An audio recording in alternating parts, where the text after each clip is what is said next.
All right, everybody, hit that like button right now, subscribe to the channel, and give us your take down in the comments. You ready for another deep dive? I'm ready.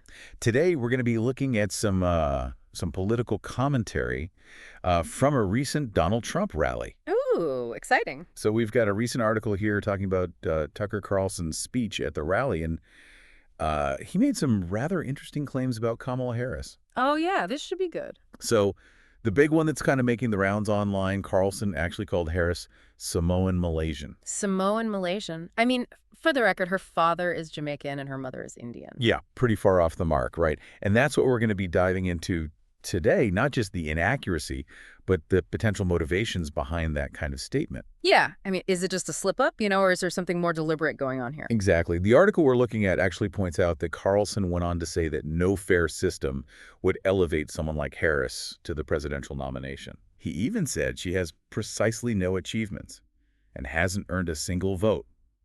Pretty harsh, huh? Wow, yeah. I mean, it definitely makes you wonder what the purpose of that kind of rhetoric is. Is it about discrediting Harris's qualifications?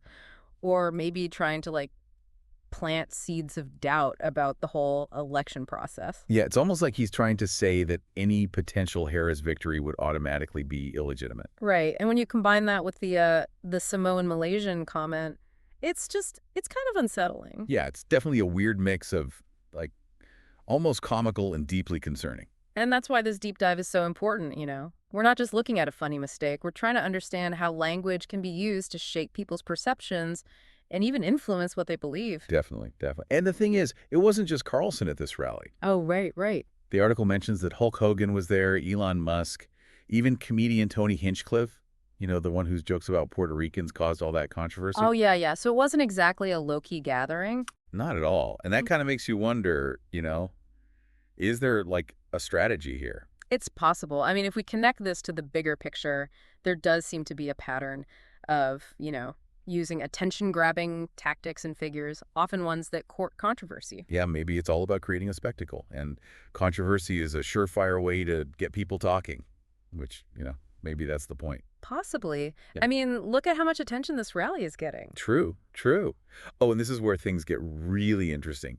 This article actually points out that Carlson used to be considered like a more moderate voice back when he was on MSNBC. Whoa, really? Yeah, quite a shift, huh? Hmm. I mean, how do you go from, like, relatively mainstream commentary to this? Well, it kind of reflects the changes we've seen in the media landscape overall.